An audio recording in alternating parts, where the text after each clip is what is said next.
this election is going to matter a lot. Right? I think the policies that come after, a change in administration will matter a lot.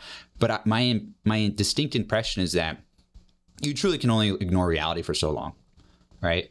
And so as long as it is clear that the United States cannot and will not continue to do all that it has done in the European theater as it has for decades, that is something our allies are going to have to deal with, and it is up to us to force them to, respectfully, with respect for them. There's no need to be rude about any of this, but you can be respectful and still make the point that this is not sustainable. We are not prepared to do this any longer, and you will adapt, or you will not, and you will have to internalize the risks associated with it.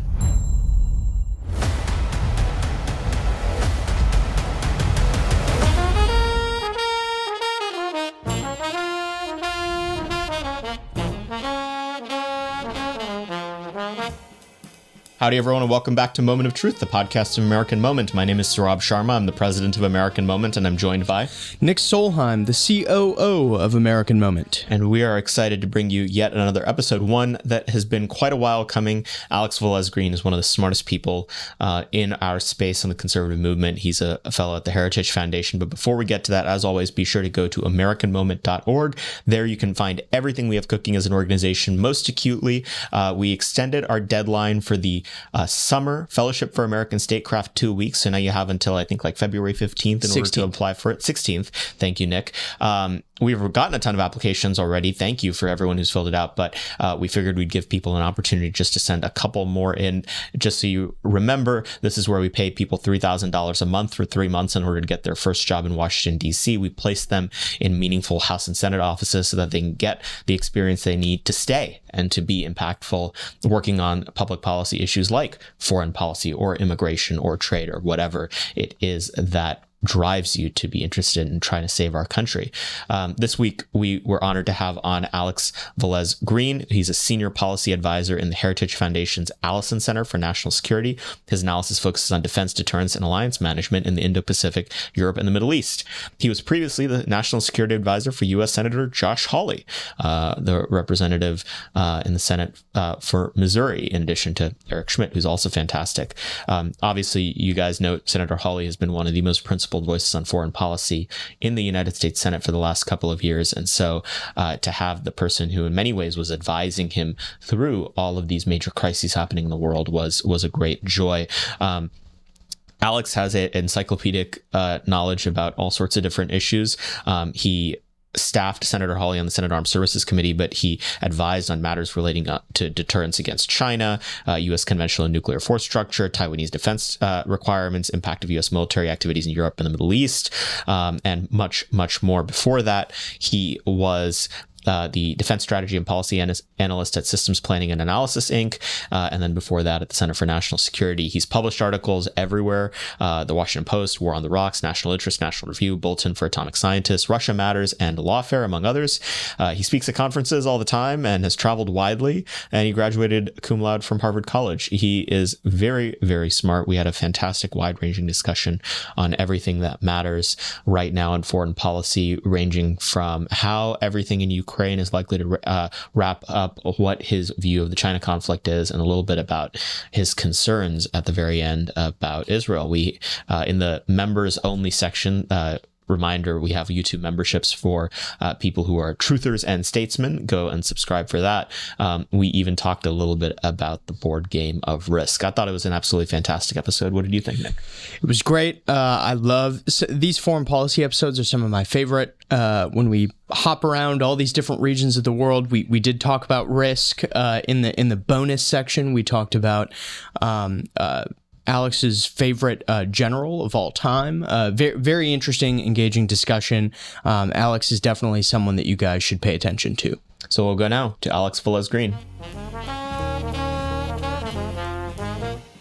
Alex, thank you for coming on the podcast. Hey, thanks for having me. I appreciate it. We always love to hear about how our guests got to where they are today. You've bumped around so many different sides of foreign policy making in Washington, D.C. Tell us the story from when you were a babe. How did you end up here?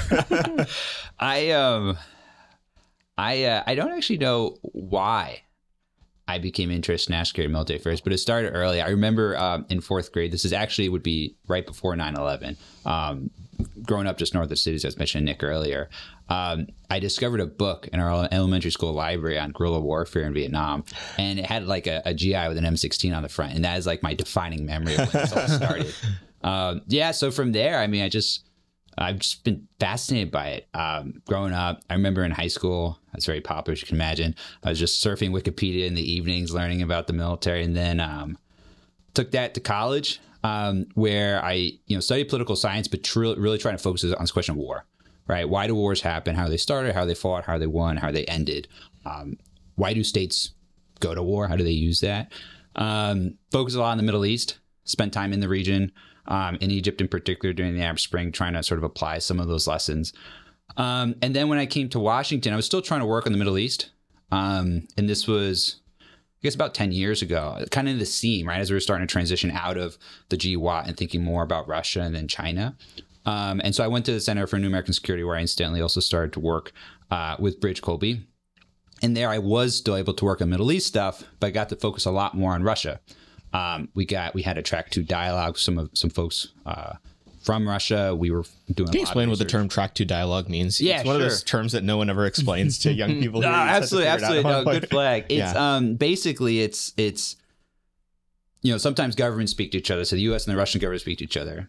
Sometimes governments don't want to speak to each other. So then there are opportunities for folks who are not officially part of government to talk to one another. So you have folks who are close to the Kremlin, but not Russian officials, talking to folks who are close to the administration here, but not officials. And that's basically a track 2 dialogue. And that is not a Logan Act violation. No, to my knowledge. I certainly hope not. Yeah. But it was, I mean, it was fascinating, right? I mean, you get to sit across the table with some folks, or in my case, backbenching across the table from some folks who, you read a lot about, you hear a lot about, but you get to, listen to them. You hear what they think, how they see things, or at least how they're saying it in that particular context. So that was fascinating. Got to do that. After CNAS, went into defense industry, where I was working on supporting the Trump administration's implementation of what was called the Nuclear Posture Review, so basically overhauling America's nuclear forces, and then also implementation of the National Defense Strategy from that administration. And that's really where I started to focus a lot more on China. That is when I began to appreciate just how big of a hole we were digging ourselves into. And at that point, it was bad, but it wasn't nearly as bad as it is today. And that was also really the focus of my time in the Senate. So after industry, went to the Senate, worked for Senator Josh Hawley on the Armed Services Committee for about 4 years. Incredible privilege, not just... Was that 2019 to 23 or... 19 to 23, yep.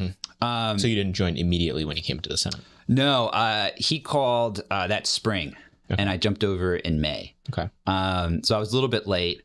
But still early enough to get a sense of kind of to sort of feel the trajectory of that as he was sort of taking off, and really charting out. I'm biased, but like laying out, I think, a really credible vision for a conservative foreign policy that's aligned to America's interests, and that really grapples with the hard issues in front of us. And it was a privilege to be part of that.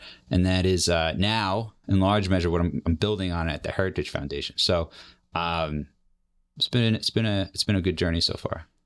It's fascinating because you've seen the elements of Washington's foreign policy culture from multiple different angles, whether it was through the private sector, through kind of more mainstream think tanks, now a more conservative movement aligned one, and in Congress as well. It's probably given you a pretty broad overview of what the foreign policy culture in DC is. One thing I've heard from lots of people over the years is that they don't realize that such a thing exists until they've spent some time in it. Give me your overview of what you discovered as you spent more and more time here. What were the things you noticed and you were like, hey, that's kind of strange, or why does that work that way? Yeah. What were the things you happened to notice? I remember at CNAS, there was an initiative related to the bipartisan consensus. And sustaining that consensus. And I recall a time when, for me, getting into this line of work, I was like, oh, that's necessarily a good thing, right? Which is ironic, right? Because even at that time, I was aware of the contradictions inherent in a lot of things we were doing, the fact that it hadn't gone well, right? But this idea of a bipartisan consensus was still sort of held up as this necessarily good thing to pursue. And I love bipartisanship as much as the next person. However, in service of the right ends and the right policies, and that over time, and especially in the Senate, I came to appreciate how many of the pathologies that have caused administrations from both sides of the aisle to pursue policies that leave us worse off, they are bipartisan. They're held deeply and often, I think, uncritically by folks on both sides of the aisle, well-intentioned as they may be. And I think that is a starting point for understanding, at least for me, kind of that culture, right? You can go to, prominent think tank left of center, prominent think tank right of center, and encounter many of the same things, right? I think, in terms of one aspect of that has stood out to me consistently is, I guess hubris is sort of one word for it, but this two-sided thing, right? On the one hand, that this overinflation, overestimation of American power in the world, and then sort of a consequent like inflation of America's interests, right? You end up having a conversation. I mean, President Biden said recently, almost dismissively, yes, of course, we can deal with Russia and Iran and China all at once. Why? Because America, right? Yeah. That's not altogether different, right? But that's not altogether different from what Senator McConnell would say, right? Or many other prominent Republicans. But it is in a meaningful sense completely divorced from reality, right? And so too is this sense that, I think Dan Codwell was talking about this on the show recently, that everything matters, right? Everything in the world matters for American interests, and it all matters equally. So we have to pursue it all with equal vigor, sort of no matter the consequences, and don't talk about trade-offs because they don't exist. They can't exist, right? Because if you acknowledge they do, then everything else falls apart. That, I think in a nutshell, has been very much my experience dealing with the foreign policy culture here, with the blob, as it were. What do you think is the biggest divide between foreign policy professionals on the right and left, not in terms of conflict, but in terms of motivation? That's a good question. It's funny. It's a hard question to answer in large measure because they often rally around the same prescriptions, right? Right? Prominent Democratic senators and prominent Republican senators both want to, stick it out in Ukraine for reasons like vaguely defined. I think maybe to put it succinctly, there is still, I think, this idea in certain conservatives or neoconservative circles, right, that America can and ought to be a benevolent hegemon of the world, right? And that's a goal worth pursuing. It's, America almighty and sort of forceful at the front. I think, and they offer a set of recommendations to get there. I think a lot of prominent Democrats offer the same sets of recommendations, but envision a different outcome where sort of maybe we're implicitly, supreme to all, but it's really much more of a cooperative world. They're much more bashful about it. They're like, they talk in more sort of diplomatic, right. terms. But it's the same thing, right? And you can tell in part by the fact that they're advocating the same policies. So I think, but they're both basically imperial stories, right? Like a sustained version of what we've been doing since the 90s that is sort of structurally impossible and has materially, I tell people, I say this to people constantly, like, okay, so you want to keep doing what we've been doing. Like, we've run that experiment, right? The natural experiment has occurred time and again in different contexts, right? And we've seen the results. It's not good. But they still want to do it anyway. So one motivation that, especially online, is very popular to assign to Washington, D.C. when it comes to foreign policy is money. If you had to handicap, what is the relative financial pecuniary influence on our foreign policy making in DC when it comes to the overall pie? I'm not looking for exact numbers, just a temperature check. Do you think that stuff is overstated, understated, something in between? I think it's so you can say confidently that there's some portion of the people involved in this policymaking process that do it, for financial reasons, right? Like, you talk about foreign agents, you talk in some ways about certain lobbyists for certain organizations, right? That is explicitly their intent and purpose, setting aside any other motivations. You'd have to assume they are completely failing at their job all the time for it to be zero. So it's at the very least, and also zero. that they're like highly miserable because they can't not be if that's their job. What I find more interesting is sort of that sort of remaining part of the pie, right? Because in my experience, a lot of the folks who work in industry, work with industry, work at think tanks that take industry money are, in my experience, a lot of them are perfectly good folks, well-intentioned folks who truly believe that the things they're advocating are better for the country, better for the world, right? They would not to themselves connect the dots to suggest a corrupting influence of money. At the same time, you can't deny the fact, right, that money influences a lot of things. It influences what projects you take on. It influences even subtly what conclusions certain projects come to. It influences the information environment you're operating in, right? If you're doing research and you're doing, you're trying to, find sources for a particular claim, and 8 of them track back to defense industry spending, you have to ask the question: are those sources and the stories they're telling objective, right? So I think it is. My impression has been that most of the folks sort of in this space are good human beings who happen to have ideas I fiercely disagree with.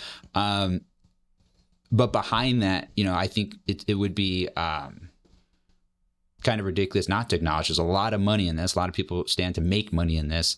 And that's a reality we have to deal with.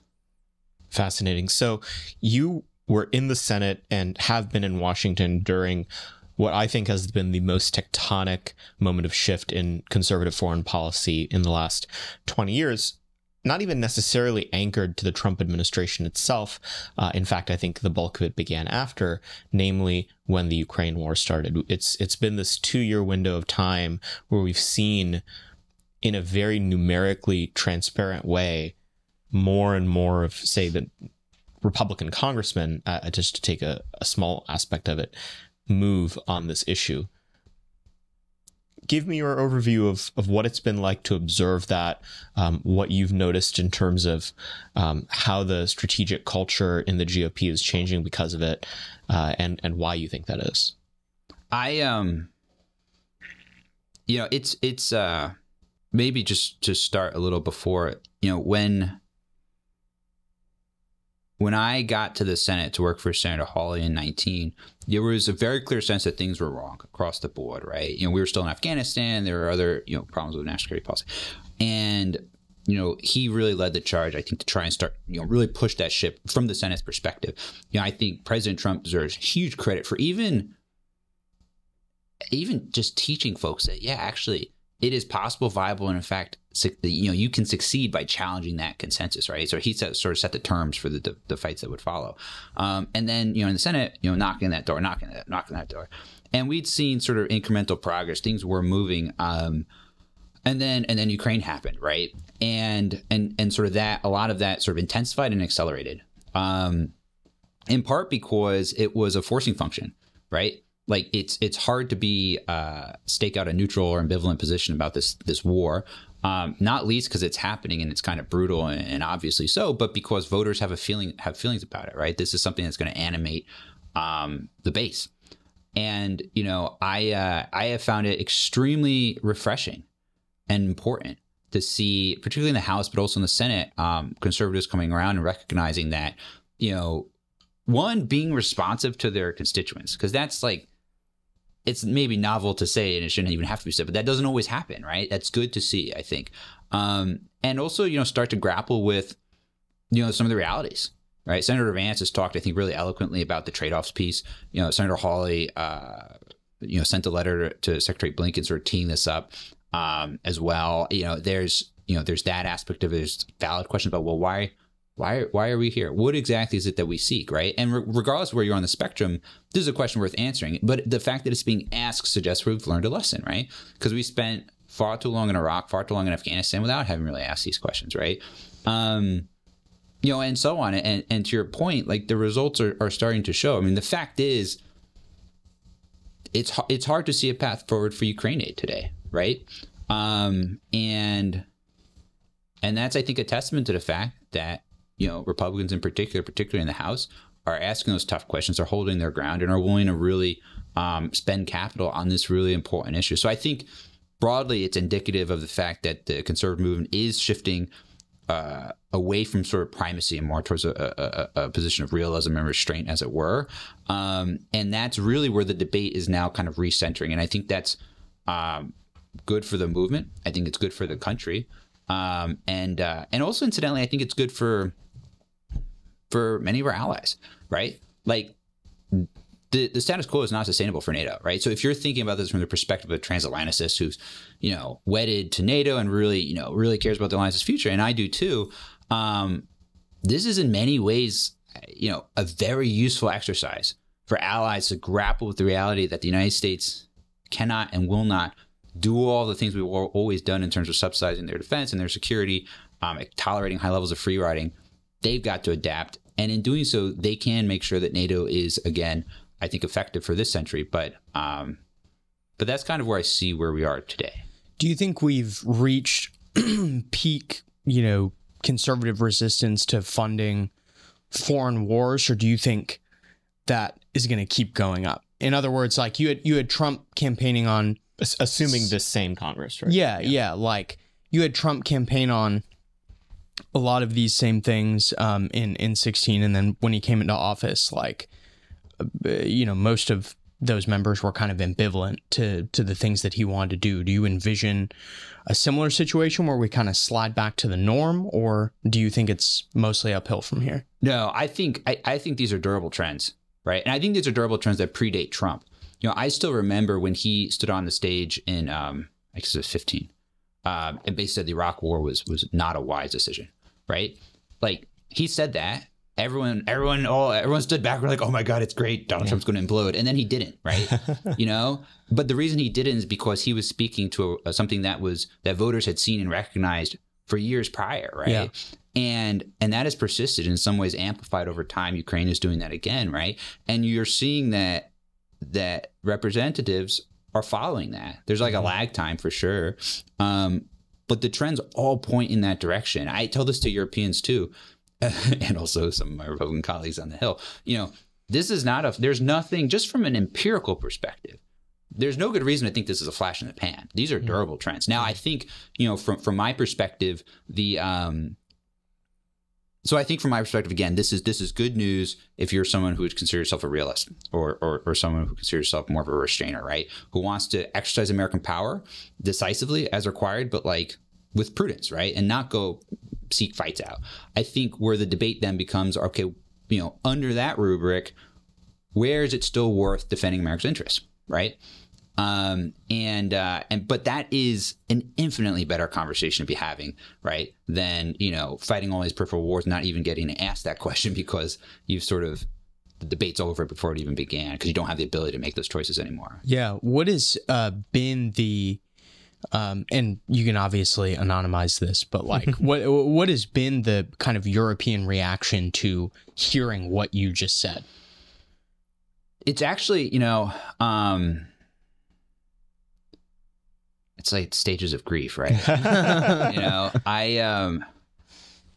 We used to get along at these conferences, and now you guys won't take our phone calls anymore, right? You don't text me good morning or you take my phone calls, but you don't say nice things anymore, right? Like, it's different, right? And as you'd imagine, there are some folks I interact with from around Europe who are just like, they're still very much in the denial phase, right? And they may never get out of that phase. But there's a lot of folks who did see President Trump's administration as that flash in the pan, right? And then we have President Biden, and then they're like, oh, okay, it's all over, thank God, yeah, right? Return to normalcy, right? Exactly. But then Ukraine happens, right? And then all of a sudden, U.S. aid to Ukraine, it starts to hit some obstacles. And then they're like, oh my gosh, maybe we were wrong. Maybe this wasn't just a flash in the pan. Those trends you were talking about, let's have a conversation. Tell us more. And that is increasingly the feedback I'm having. Right now, I get, embassies reach out, folks on the continent reach out. I think I actually owe somebody a message, right? And the question is, what's happening, right? Like, what do we need to do to prepare? I will say there's just to give a plug where it's due, European Council on Foreign Relations. They are a think tank out in Europe, but they, more than anybody, have really grappled with this. They're the ones who came up with this framework, sort of primicists, prioritizers, restrainers, and have made the case for some time to their fellow Europeans that no, this is reality. This is something we're going to have to deal with. So I take that. I mean, just analytically, I think it's sound, but it's also, when you have an institution like that offering those kind of public assessments, that matters. So I think, I think this election is going to matter a lot. Right? I think the policies that come after, a change in administration will matter a lot. But my distinct impression is that you truly can only ignore reality for so long, right? And so as long as it is clear that the United States cannot and will not continue to do all that it has done in the European theater as it has for decades, that is something our allies are going to have to deal with, and it is up to us to force them to, respectfully, with respect for them. There's no need to be rude about any of this, but you can be respectful and still make the point that this is not sustainable. We are not prepared to do this any longer, and you will adapt, or you will not, and you will have to internalize the risks associated with it. To peek behind the curtain again, when it comes to the conversations that American policymakers have with European policymakers, we have the maybe slightly caricatured perspective of what the European position is, lazy Europoors who don't want to pay for their own defense, whatever. But do they self-consciously acknowledge behind closed doors that they're getting a free lunch, or is there something more sophisticated going on there in terms of how they conceive of their own security responsibilities? I think so. Yes and no. I've had conversations where folks are just very candid. And honestly, I kind of respect it, right? They say, no, we're totally taking advantage of you. And also, why wouldn't we, right? Because if you're in Berlin and the U.S. is going to do the heavy lifting for your purposes, why would you, right? And that's, I can respect that. I can hate that. But I can also respect the sort of clarity of mind that brings you to that, remarkably instrumental conclusion. In some ways, I much prefer those conversations because those are folks who you can tell are grappling with reality. Yeah. Right. And those are the kinds of folks who you can have more confidence that, okay, but now what if that's no longer true? What if your assumption is no longer valid, that we are going to keep doing that? These are the kinds of folks you'd expect to sort of run the same calculation and come to a different outcome. That's different from, folks who don't even, for them, it's all magic. It's all just abstractions of, alliance unity and, transatlantic relationship and war is over, and or at least it should be. And, this class of folks these are the hardest ones to talk to, who speak in cliches, right? And they've never actually thought through, okay, what does it mean to defend Europe? Right? Okay, if it takes this many, of A, B, and C, but 80% of B, C, and D are coming from America, and also those are needed in the Pacific, so they're not going to be available. Oh my, we have a problem, right? But they haven't even gotten often to that point because they're still sort of wrapped up in those bumper stickers. And I put tremendous responsibility on this administration for not correcting that. Right? We have a war in Europe. If ever there was going to be a time to work in a proactive, forceful, respectful, but all the same straightforward sense to convince Europeans now is the time to really step up, right? And take care of yourselves, take primary responsibility for Europe's conventional defense. This was it, right? And instead, you've seen marginal improvements from some folks. The Balts and the Poles, typically are really leaning in because they're on the front lines. This is not abstract to them, but for a lot of the rest of Europe, it's all like, okay, we'll commit to do this eventually, and maybe we will, but probably not. And, and that's a failure on the part of the Europeans. It's also a failure on the part of this administration, right? In substantial part because they've, even as they've encouraged and asked kindly for people to do more, they've also completely neutered the incentives, right? Because we have taken the lead in a massive sense of military aid. So then why would other countries do it, right? So long as they thought we would keep doing it. We surge forces to the theater to reassure them that you're safe, right? But if they feel safe, then why would they dramatically change their position? So this is a European problem. It's also an American problem. And I'm very hopeful I think we're making progress on it. Certainly in the conservative movement, we're making progress on it. Sumantra Maitre's, article or research on dormant NATO, for instance, right? There's a lot more detailed analysis happening today about what alternative frameworks can look like. And that is necessarily going to make it much easier for a future conservative administration to move down a new path. Do you think that the American diplomatic corps and the foreign policy class are way too obsessed with Europe? Yes. Why is that? I think. All the history, the art. Oh yeah, right. I mean, like, who doesn't love going to Europe? It's very. I mean, I've never been to mainland Europe. Wouldn't know. So Google the image. I think there's probably a few reasons, right? Like, one is, a lot of the folks who are leading our foreign policy today, they are either Cold Warriors right at the end of it, or they came of age professionally as we were winning it, right? A lot of the folks who are in very senior positions today were just really cutting their teeth in government in the 90s, right? When we had beaten the Soviet Union and sort of, there was this sort of euphoria and sense of end of history and all the rest. And that, my impression has been that was, and is based, largely on observation, also on many conversations, that's the formative experience. That's the framework, and by contrast, for me, my firm was a lot more informed, for example, by the failures of Iraq, right? And so, I think the, where you're coming from in the sense says a lot about, where you're going, right? If that is your sort of reference point and the framework that you sort of enter this all with, you're more likely to stay there.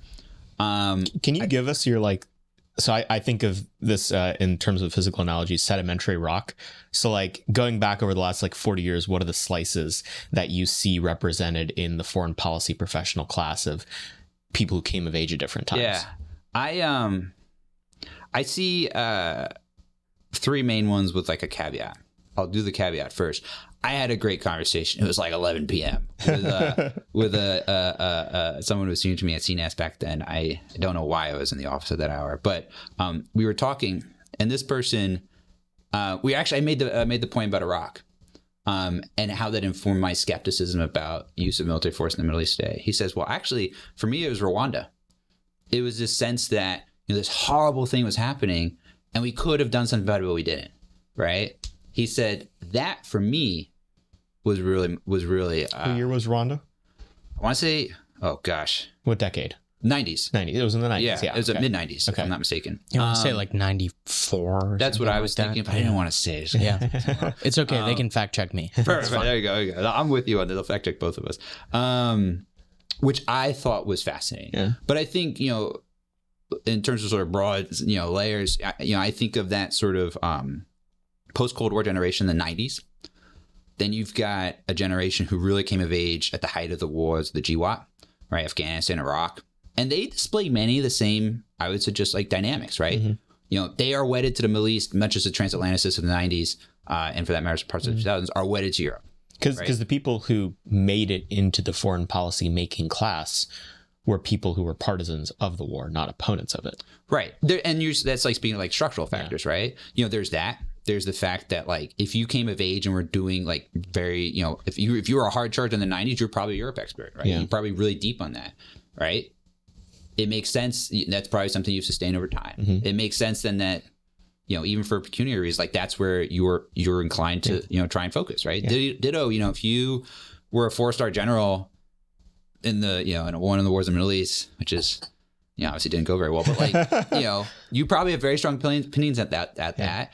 And that's naturally where your mind goes. There's like, and then there's like the personal side of it too. And I think it isn't completely understandable, right? That, you spend a considerable amount of time, you sacrifice, you've seen others sacrifice, maybe you've ordered others positions where they make sacrifices in these kinds of conflicts, and you want to sort of see that through, right? Like these things make sense, right? I think we can observe that and recognize these dynamics and the effects they can have. And, without belittling them, but acknowledging still that those effects matter, right? And then I think maybe just to, and to finish the question, like that third sedimentary layer is, kind of the reaction, right? And I actually, I think we're still figuring out what exactly that means, right?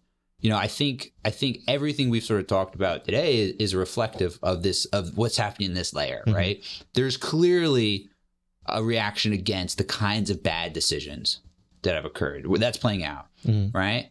But it's still being sorted, right? And I think that's exciting. I think there's a lot of opportunity there. It's hard to imagine us ending up in a worse place than we've been in the past.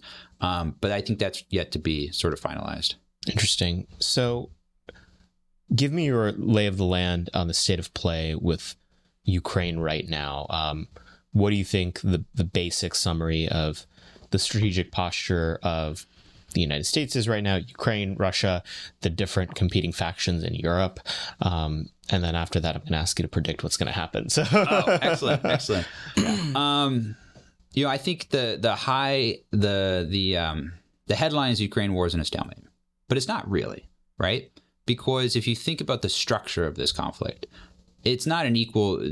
Both sides are not equally powerful, right? Russia has substantial material advantages, substantial industry advantages, manpower advantages, right? To the degree Ukraine is able to sort of match or more to the point, like mitigate those advantages, it's only with substantial foreign aid, right? So in a vacuum, we may be at a stalemate today in the battlefield, and Ukraine should be able to do, so long as it's on the defensive, do more with less. But this is a lopsided contest.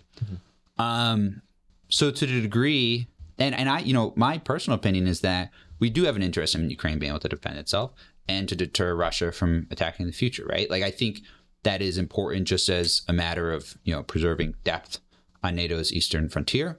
I think it's, a useful thing in general to end the cycle of conflict. That's been going on now for a decade. I think these are good things, right? But this is a case where the journey matters in some cases as much as the destination. How do you get there? Given the lopsided nature of the contest, you can get there ostensibly with the United States continuing to pour resources in, right? But, for reasons we've discussed and others, like, that's not a viable solution. It's not. Mostly because we have higher priorities and very limited resources with which to service all of them. So that puts us in a place where if you want Ukraine to be able to defend itself effectively and deter Russia, thereby bringing this war to a conclusion and ending the cycle of conflict, Europe has to provide the bulk of the military aid for it to do so. In terms of weapons, it's in terms of industrial support, so Ukraine can produce what it needs to a certain degree as well, right? And other things. This is kind of where we are in the conflict today. We are in this sort of transition. We are moving from a place where the U.S. has allowed Ukraine to contest, right, Russia's advantages, resulting in an earlier successful counteroffensive. This counteroffensive was not successful, and now an opportunity to be on the defensive and potentially hold the line. Right, we are transitioning out of that phase. It seems, right. What comes next? We're not sure. Right. If Europe steps up, you can imagine that just by virtue of some of the production, Europe having to ramp up production to other things, right. Even if they do it with all urgency, you would imagine that it'll be some time before Ukraine gets the weapons it needs from Europe to mount another sustained counteroffensive, right? So you sort of factor that in. But if we move in that direction, Europe does move with urgency, you could expect a world where some rocky shoals now, notwithstanding, you get to a place where now Ukraine can in fact get to those outcomes, right? If Europe does not, then I don't know. I think that's a world where you just look at the map, where Russia has substantial advantages. If Europe is not going to help Ukraine mitigate those, then folks can sort of do the math. So Europe has enjoyed the ability to very affordably give facial support to Ukraine throughout this war because the United States was bearing the substantial supermajority of the cost. How deep do you think that strategic support actually is in Europe? Are there certain countries or forces on the continent that are more invested in it or less? If the rubber met the road, suppose it's very clear that no more Ukraine aid can pass in the United States, who would be the first to cave and say, let's wrap this up and move on to a new strategic status quo? It's a good question, and I'm not sure. I think you're completely right. There's a diversity of views, right? Folks in Eastern Europe, the Balts, the Poles, like, they get it, right? They're right there. They have committed a lot of aid. They've committed a lot to their own defenses, and they're very much leading in that regard. You look past them, especially at Germany, France, others, especially Germany, and that very much becomes sort of the swing state, right? Where Germany goes matters a lot just by virtue of scale. It's hard to say. I will say this though, it is entirely plausible to me that it becomes clear the U.S. is no longer going to provide all this, and you see this like general softening of positions, in Paris and Berlin and other spots, enough that like basically, okay, we're gonna acquiesce, right, and try to come to a quick resolution, and take what we can get. The basic challenge there is that so long as the structural asymmetry I described earlier, so long as Russia wants all of Ukraine and has those lopsided advantages, then you should expect this cycle of conflict to continue, right? Because you'd have a ceasefire, you'd have both sides sort of consolidate, but Russia would be expected to consolidate more, right, and be more powerful on the back end of it, still have those sort of imperial ambitions, and then try again, and we're sort of back in the same cycle. Whereas Ukraine immediately has to rebuild a country that barely exists right, anymore. Exactly. And without, the foreign military that would have allowed them to, hold the line in the first place, they're going to have a hard time building the military required to do, right? Like you've sort of hit pause, but you haven't fundamentally changed the outcome, right? So even if European countries, thinking about Germany in particular, convince themselves that, okay, we'll just roll over and that'll be the end of it. Like, just from a realist's perspective, that seems unlikely to work, right? You may delay some of this. You may sort of put some time on the clock, but you're not materially changing the underlying factors to make war likely. They will have to deal with this again. Now, having said that, there was a moment when it seemed like Berlin was going to do something differently. In the earliest part of the conflict, February 22, I recall, the tone, down to sort of the interpersonal dynamics, of the Germans was very different. There was a sense of fear. There's a sense of recognition that, oh my gosh, something has changed and we have to do differently, right? This is when it looked like there was an expectation that the Russians would be able to take Kyiv quickly and that Ukraine would effectively cease to exist. And then Germany's Polish buffer would be on the front lines, right? They would no longer have Ukraine and, Poland and the Balts, right, sort of shielding them. Like, no, you'd have, Russian forces in Belarus and Ukraine, then Poland would be sort of the last line for Germany's at risk. And in that moment is when it seemed more than I'd ever seen before or heard before that Germany was prepared to do the heavy lifting. But then, like we were saying before, Captain America swooped in. And again, not to say that there aren't certain things that we, rightly help the Ukrainians with, but overall the policy has served to reduce that sort of perception of threat and urgency and need on the part of Berlin. So all to say, if things change in the battlefield in a way that convince Berlin their interests are in fact in real danger, I can see them doing the right thing. But unfortunately, it seems like it may take that kind of impetus for them to get there. So do you think that Germany is more likely to stay hawkish on this conflict than France is? I mean, if past is any indication, you would expect that. The question then becomes, well, how much, right? And how much more than just pure rhetoric? And I think that would be driven more than anything by, again, what's happening. What do they see happening in the battlefield, and what can they reasonably expect to happen by virtue of American policy, right? Like the ideal outcome is they are convinced one way or another that the U.S. will not be able to provide everything that it has. And as a result, unless they do more, then Ukraine will be at a significant military disadvantage. And then, there's substantially increased risk that the Russians make advances, right? If Berlin's convinced of that, then ideally they change course at that time preemptively rather than waiting for that actually to happen. This is a kind of a strange question. The world is kind of out of practice of doing armistices. It hasn't, and it certainly hasn't happened in very recent times, in the social media age and the democracy versus autocracy framework of foreign policy age. Do you think that, a conventional both sides come to the table armistice agreement that is anything other than Ukraine gets everything that it wants and Russia gets nothing is even politically tenable in Western life? Like, would there be pressure on the Biden administration or the British or France and Germany to reject anything that seems to be giving Putin a win for this war? Are we just less capable in the West of being realistic about bringing these conflicts to an end? Yeah, it's a great question. And I think it kind of gets to the heart of the matter, right? Similar to what we were talking before about hubris, right? Like this is in some ways a learning experience in a fundamental sense, right? You cannot have it all. War is a great teacher, right? Like, there will definitely be pressure, but there's also the reality that under no foreseeable conditions are the Ukrainians going to get Crimea back militarily, right? That's hard, right?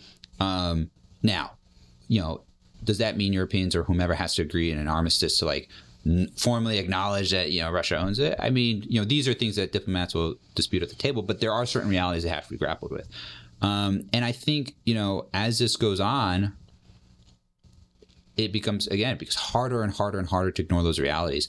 And so, when there comes a time to negotiate a conclusion to this conflict, those will be the facts that Europeans have to deal with, and Americans too, whether they want to or not. And, you can find different ways to sort of, take the edge off some aspects of that in negotiations and the final framing and messaging and all the rest, the contents of whatever particular document. But so long as Russia maintains the ability to impose certain outcomes and we cannot change that at tolerable cost, then those are outcomes in large measure that we may just have to live with. Break it down for us in terms of like percentage likelihood outcome. What do you think is most likely to happen, least likely to happen to bring an end to this conflict? I think the only way this conflict ends with anything like a Ukrainian state like folks want to see is if Europe steps up and takes the lead in providing Ukraine military aid. If Europe does this, then I think there's every reason to expect that you can expect Ukraine to mount a successful defense at some line, right? I mean, you'd have to pick a map and then talk through specifics, but to mount a successful defense, to hold off further Russian advances, to sort of stabilize the ground there and make clear to Moscow that they're just not going to be able to do better, right? With European military aid, that should be possible, right? And that is in all, I think, like a relatively very good outcome. Right, that is an outcome where you've basically restored equilibrium, right? Where there's no longer this lopsided dynamic with an aggressive state who knows it can do better. You still have this aggressive state, but it can't, right? This is a recipe for durable peace. This is what the Europeans can provide if they choose to do so. Absent that, it's hard to see that outcome. It's hard to see a path to that outcome. It's extremely difficult. Whether that means that Russia ultimately is able to take all of Ukraine, I mean, that's a hard thing to do, right? It's already been very expensive for them to take what they've had, no less hold it. But I think you'd have to conclude that absent that kind of change in posture from the Europeans, the Russians will be in a position to take more ground. And it will be harder for the Ukrainians to mount a conventional defense. And you may end up back in a scenario like what General Mark Milley was talking about prior to the war, and, uniquely sensible comments about, getting ready for things like an insurgency or like this, right? This is an outcome worth avoiding if we can. I think we can if the Europeans step up. And I think that's really the story. It's a story that the Biden administration needs to be sending, but it hasn't, right? It's a story that Europeans are, I think, increasingly primed to receive just by virtue of the fact that it's dawning on them that this may be the reality they're dealing with. But we have to make it very clear, and ultimately they have to make the choice. Moving on to China, which is the primary venue where you believe that America's strategic posture should be focused. The classic cope in Washington for these last few months has been, defending Ukraine makes it less likely that China will invade Taiwan. What say you? No. No. I mean, I guess credit for trying, right? I mean, some of these arguments are genuinely creative. Yeah, it's amazing. Some of them make domino theory look like eminently reasonable. You're a bad populist because supplying Ukraine arms creates jobs in Ohio. Right, the best one. Yes, yeah. Yes, these are. Suffice to say, I don't find these terribly convincing. Yeah. I think I wrote an article about this. This question of the argument basically goes win in Ukraine to deter Russia, to deter China from invading Taiwan. The first problem with this argument is there's no you have to talk about, well, what is victory in Ukraine? And is it plausible, right? Just based on everything we've already talked about, the idea that the Ukrainians are going to push the Russians off the map and restart, right? This is Vladimir Putin's going to be deposed. right. Yeah. This is a long shot at best, setting aside the risks associated with some of these proposals, right? What is victory? Is it possible? And then even if you're convinced it is possible, how long is it going to take, right? If this is already a protracted conflict, this is a long war. It's only going to looks to be longer, right? So are you just going to ask Beijing to wait for, 5 or 10 years or however long so we can finally get that victory in Ukraine and show them what's what? I mean, that makes no sense, right? And there's also this basic, this is emblematic of this sort of bipartisan consensus, right? If you talk big, then people will be scared and they'll listen, right? But, no, right? I mean, give credit where it's due. The Chinese are not fools, right? And you can tell they're not fools just by virtue of what they're doing. They are in many ways acting very shrewdly, right? If you're going to deter an adversary like that, it's not going to be with bravado and sort of empty rhetoric. It's going to be with hard power. It's going to be being able to demonstrate them in a concrete way that, if you try and do X, we can and will defeat you, right? Or even if you don't believe we will, it's clear that we can. And you've got to bet that we might, right? So are you going to roll those dice, right? This is a military problem, right? And now, this would be almost in a sense easier if there weren't trade-offs between theaters. But folks who say, well, we have to win in Ukraine to deter China, either ignore or dismiss the fact that, a lot of the things that you would need and have supported sending to Ukraine to deal with the Russians are also things that are needed for the Indo-Pacific, right? There's a long list of things that we've provided to the Ukrainian defenders that Taiwan's forces require for their own defense, right? I remember this was terribly controversial when Senator Hawley wrote that letter to Tony Blinken. I recall, I think Blinken himself denied it. Deputy Secretary of Defense Hicks denied it. And then you get the sense of, ooh, there's something there, right? Yeah. And there is, right? Yeah. This is now, there's a lot of good public analysis comparing those requirements. They overlap substantially, and I mean, just imagine the world we'd be in if, the Patriots, Stingers, Javelins, HIMARS, so many of these other things that we've sent to Ukraine had been surged to Taiwan instead. I don't think we'd be nearly as worried as we are today about not just deterrence failure, but also possible us getting defeated by the Chinese, right, in the near future, right?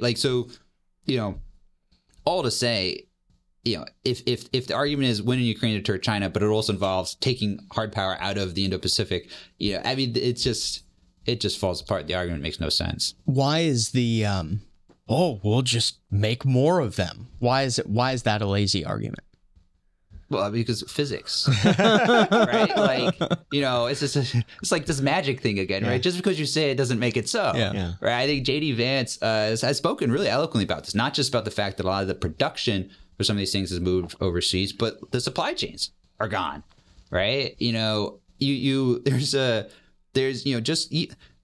if you get the funding, right? And there's been some struggles for that, right? It takes time. Even, there's, you just look like recent history, right? From authorization to production of a missile is oftentimes well over a year, sometimes 2 years for missiles that are not the most complicated things in the world. I mean, complicated, but all things are relative, right? All to say, you can get, even if you got the money, you had the capital, you get through the contract, and you got to build the factories, oftentimes expand production capacity, line up the suppliers, because sometimes you don't have enough suppliers for certain things, right? I mean, this all takes time. Can we do it? Can we get to a place where we're producing enough for ourselves, for the Taiwans, and potentially for others? I think that's probably true. With sustained investment, which incidentally I think you can do under a not ridiculous top line, right? If you prioritize with sustained investment, I think you can get there. But I think we all ought to be humble about our ability to get there quickly. We should plan conservatively and assume that it will take probably longer than we anticipate and be more expensive, because everything usually is. And that, I think, brings you to an outcome where even if you're betting on that, you can't bet on it quickly. So you still have to prioritize in the interim. One of the things that my friends in Silicon Valley have been beating the drum on for quite a while now, that I think Washington is just now starting to pay closer attention to, is that the nature of the kinds of things we've invested in militarily for the last several decades have been the big fancy weapon systems that are, 30 million a pop or whatever. And our enemies use cheap drones that they can bombard us with. And yeah, we can knock the drone out of the sky and it costs $1 million. And it's ultimately a very, very asymmetric form of warfare that we engage in, where it's way more costly and time consuming to generate our armaments than it is for the other side, as broadly construed as possible, whether it's, the Houthi E-boy or the, Chinese state. What do you make of what kind of strategic cultural changes it's going to take in order to accommodate that new reality? Do you agree that that is a major concern? I mean, I think you have to, right? It's just math. Mm-hmm. You're seeing this now in the Red Sea. You wince a little bit every time you look at the cost exchange. Yeah. Setting aside the fact that many of those weapons are also incidentally applicable in the Indo-Pacific. I think it's unavoidable that the United States will and should, I think, invest in some of these higher end things, right? If you want to deliver, large numbers of cheap drones, for example, they're probably not going to fly far or as far as you'd like, which means you need something to bring them there because we're often playing away games, which means you probably still need something like a B-21 bomber or something else big that can carry them, get them close enough to release, right? Or undersea submarines, things like that, right? So there is, I think, and should remain a place for, more capital-intensive platforms and certain weapons. But the reality is what it is, right? Like, if there are, you cannot sustain those kinds of cost exchanges across, this entire portfolio that we're bringing to the table versus the Chinese, for instance, right? So we should be looking for ways to do more efficiently. There's been good conversations about cheaper, UAVs as an option to get there. Some cheaper weapons, adapting older weapons. Incidentally, one of the best ways to do this is arming the Taiwans, right? Because they don't need some of that fancier kit. A lot of the stuff they need, those asymmetric defense capabilities, are actually quite cheap. You can fill them in large numbers because they're close enough and it'll make a real difference. I will say, though, just for our standpoint, this is a place where you were asking before about sort of defense industry. It's hard to imagine the defense industry getting to a place where it is truly investing in and pursuing those kinds of more cost-effective options at scale in the consolidated format that it is today. It just seems like the incentives aren't there. Consolidated format meaning the industry being the four primes? That's exactly right, right? Like if you've got a small number of primes who are heavily invested in these high-end platforms and that's very much driving their bottom line, the incentives don't seem to point in a direction. And why is that specifically? Because, it's more expensive, but shouldn't these things just be linear? Is it because there's just a lot more play in the joints where they get to add costs when it's these big capital intensive projects? I think it's hard to argue that there is an inflation that happens, right? I mean, that's a factor in most sectors, right? I think in some cases, it's also a fact that some of these things are just extremely expensive. They're like much more complex, for example, than their, 40-year-old predecessors, right? If you're going to look at a fighter jet today, it's got stealth, it's got electronic warfare stuff, other things that like an F-4 Phantom didn't. Therefore, to a certain degree, it's necessarily going to be more expensive, right? And but even if you price it in, you say, okay, but does it need to be this much more expensive?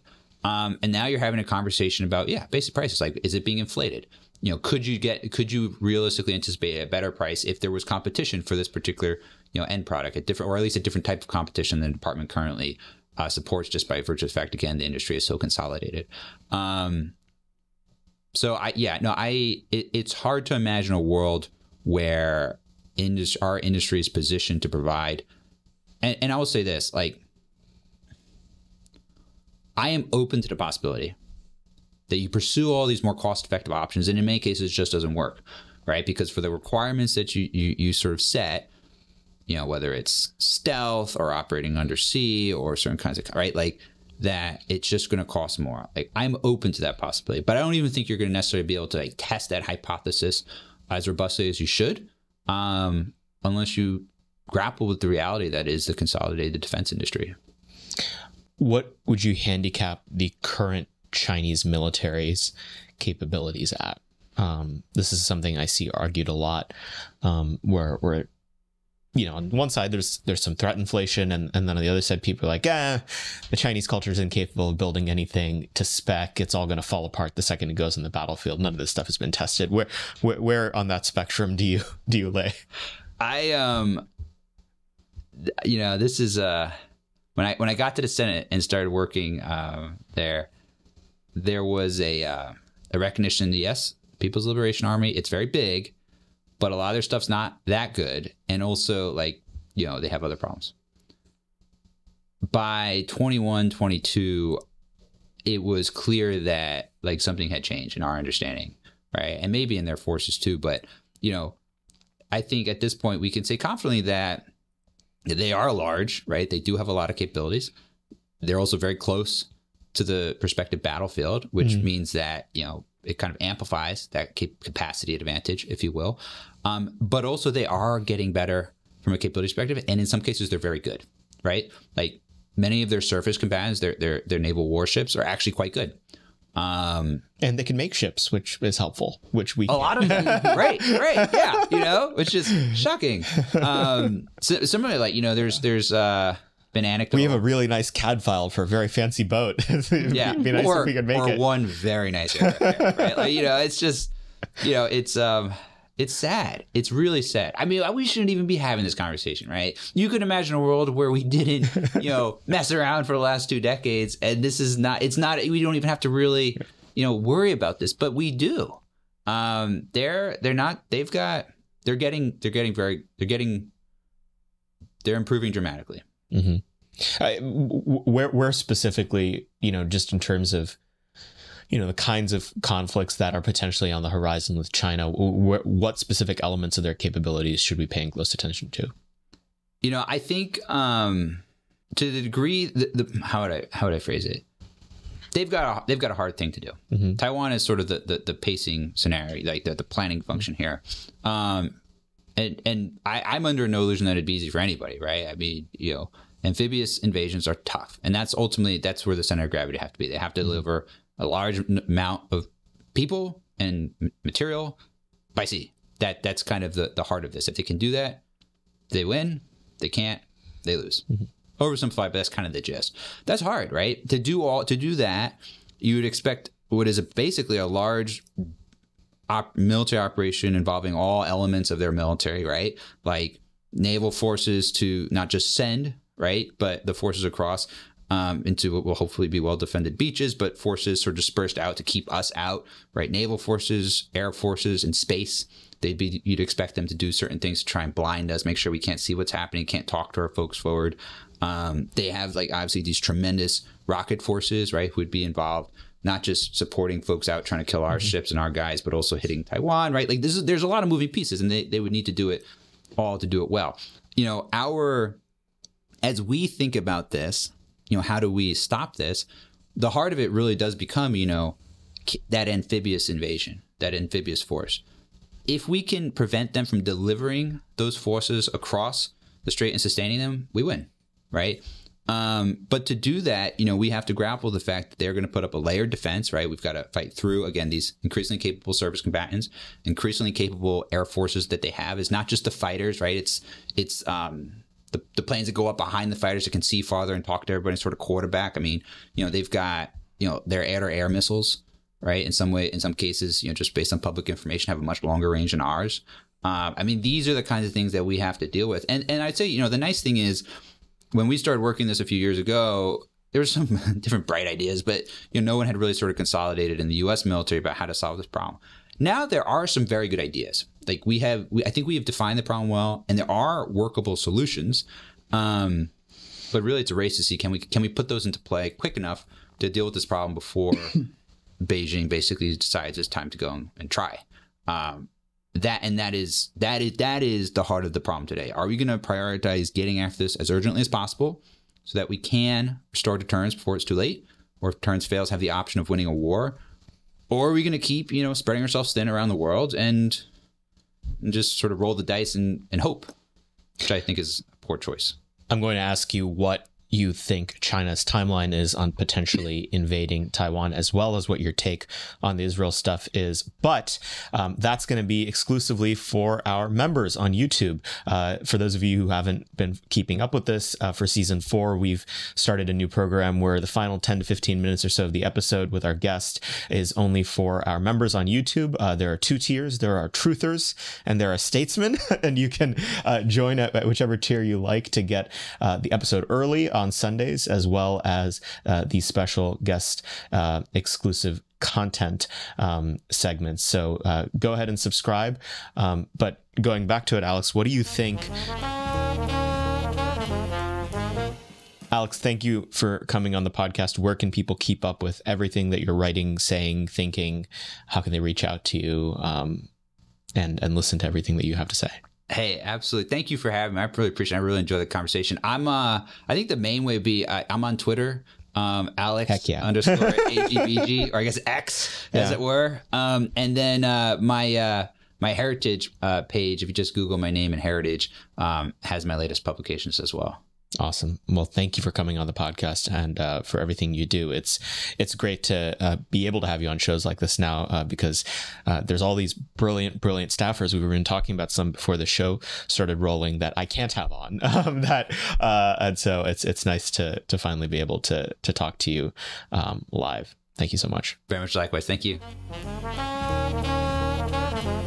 We're grateful as always this week to bring you this episode in partnership with Upward.News. Upward.News is a fantastic political news website run by our friend Ari. Their daily brief brings you need-to-know news and insights that you won't find in the mainstream media. They've put out fantastic content on Instagram, on Twitter, and many other platforms. Sign up for their newsletters at Upward.News.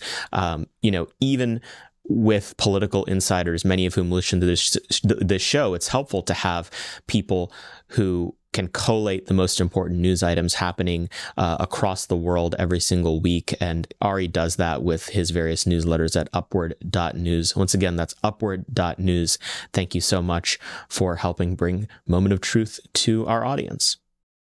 Hopefully you guys enjoyed that. We certainly enjoyed taping it. Once again, be sure to go to AmericanMoment.org. There you can find the backlog of this show, 130 gajillion episodes long at this point. You can find everything else we have cooking as an organization. You can find the application for the Fellowship for American Statecraft, which is where we pay kids $3,000 a month for 3 months to get their first job in Washington. You can find a sign-up form for AM Fridays, our summer lecture series on the Hill. The first round for the spring starts on February 22nd. So if you want free Chick-fil-A and to hear how to think about all of American Moment's priorities, ranging from immigration to trade to family policy and much, much more, you can sign up for those lunches. They'll be happening in the United States Senate buildings once more. Reach out to us. Nick at AmericanMoment.org, Sarab at AmericanMoment.org. If we can ever be helpful with anything, we are continuing to grow this movement of people preparing for 2024, preparing for hopefully a bunch of new congressmen that are going to get elected in order to help grow this talent pipeline in Washington. We're grateful, as always, that you guys listen, rate and review the podcast, and we will see you guys next week. Moment of Truth is an American Moment podcast taped at the Conservative Partnership Campus Studios and is produced by Jake Mercier, Jared Cummings, Tiffany Koutras, and Matthew Pearson. Our intro song is A Minor Struggle by Ryan Serenich, and our website is AmericanMoment.org.